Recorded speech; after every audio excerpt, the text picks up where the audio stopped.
Morning students. Now today we are going to learn chapter number 7, cubes and cube roots. In chapter number 6 we have learned about square and square root. As we know about a square and square root, there are two different sides, right? Length and breadth. In cube, and for the cube we know there are three, right? Sides, length, breadth and height. As it is, if we multiplying the same number 3 times, we get cube of that number, and the inverse process by which we get what? Cube roots. Taking one and the same number 3 times and multiplying, we get the cube of that number. In other words, repeated multiplication of a number 3 times gives the cube of that number. Example, 1 multiply 1 is equal to 1 raised to 3. So 1. 3 multiply 3 is equal to 3 raised to 3. So 3 3s are 9, 3s are 27. Understood? The cube of the 1 is only 1. Now how to symbolize? However, square root we are symbolize as it is. It's read as what? Cube root of 8 is equal to 2. Right?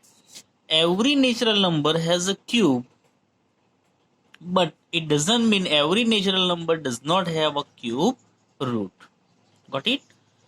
If the digit at units place of a number is 1, 4, 5, 6, 9 or 0, the digit at units place of the cube of that number is also the same digit. Example, 1, 4, 5, 6, 9 or 0 respectively. Understood? And see, there are some exceptional numbers. Suppose 2, unit at the unit place we have a 2. So what we get? 8. If 8, so we get what? 2. If you want to see the example, 2 2s are 2 multiply 2 multiply 2. 2 2s are 4 2s are 8. As it is 8 multiply 8 multiply 8. 8 8s are 64. Multiply 8. 8 4s are 32. So 2 3 8 6 are 48. 48 plus 3 51, 512. Got it? So what unit digit we got it over here? 2, right? So 2, so 8, 8, so 2. As it is, 3, so 7, 7, so 3. So all of you understood? So from the unit digit also we come to know what unit digit we will get after doing a cubing of that number. Understood? Sure? Good. Now let's try to learn a very first example of exercise 7.1. Which of the following numbers are not perfect cubes? This is the same method we have to use, which already we have applied for square and square root, right? And try to find out. Here what we have to find out? Cube and cube root. See the first number, 216.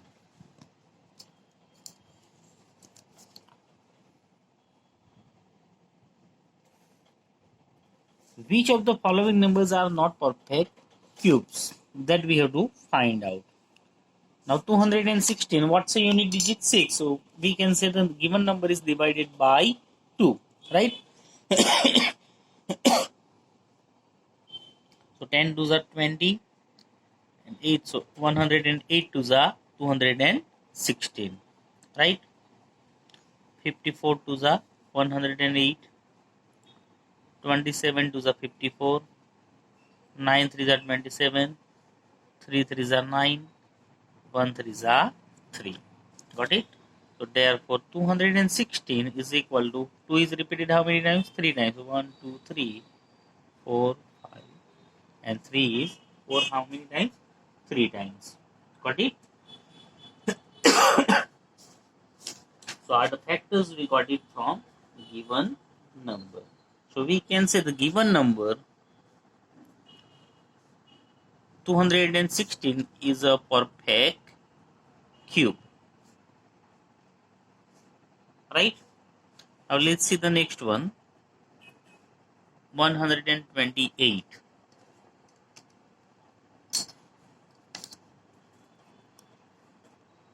if we get any unpair in the factor, so we can say what it is not a perfect cube number. But here we got it the pair of three factors, right? So we can say what it is a perfect cube number.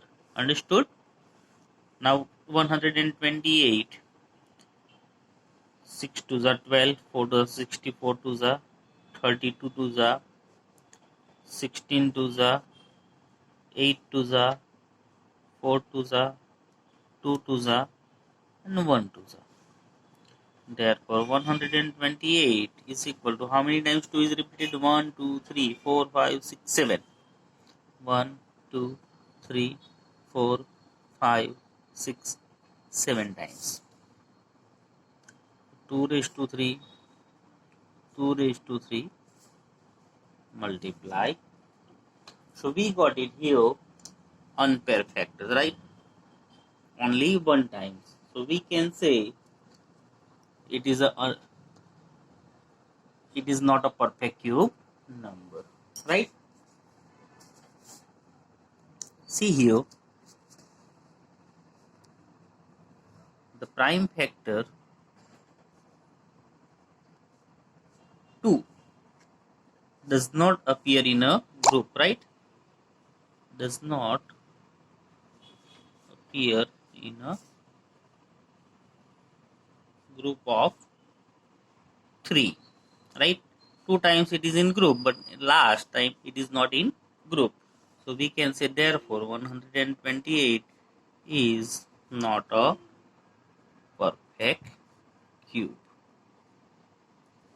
Got it? Now let's see the another one.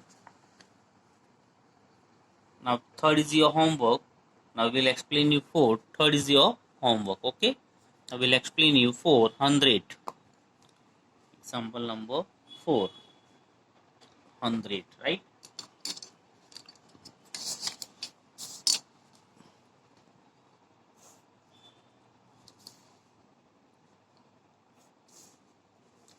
Let's see. 0 unit digits, so can be divided by 2. 50 to the 100. 25 to the 50. 5 5 the 25. 1 5 the 5. Therefore, what are the factors? 100 is equal to 2 multiply 2 multiply 5 multiply 5. So see here, 2 is repeated twice as well as 5 is repeated. 5 is also repeated how many times? 2 times, right? So we can say here both factors are not in group, right? Here 2 and 5 does not appear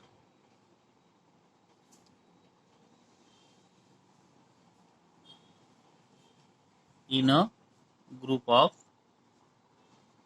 3, right? Therefore 100 is not a perfect cube. Understood? Sure. Now last is your homework. Example number 5 is your homework of the second. So third and fifth are your homework. Now let's see the second example.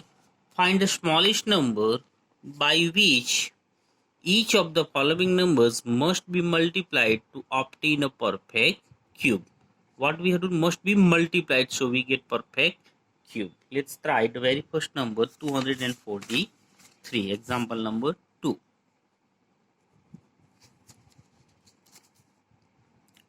243.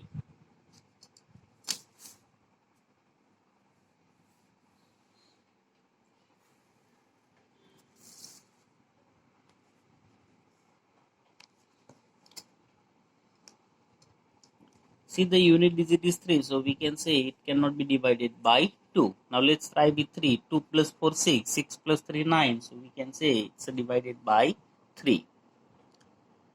8 3 is 24.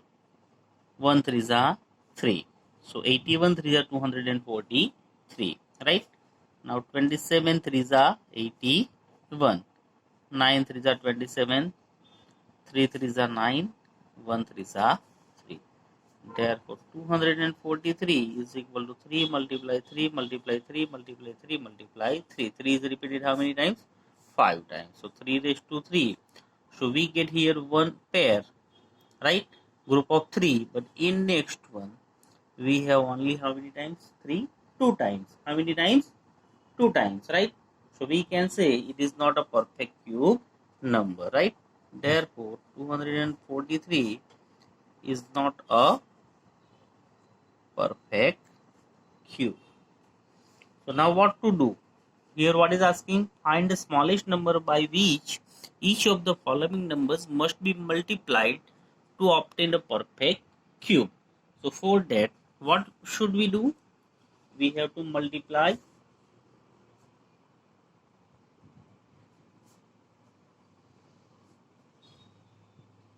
by 3, right? So we get what? Perfect cube number. So here also we get what? Group of 3 factors, right? So we can say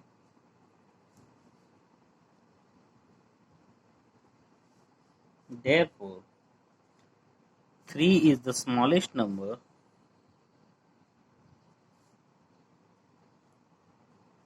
by which 243 must be multiplied to get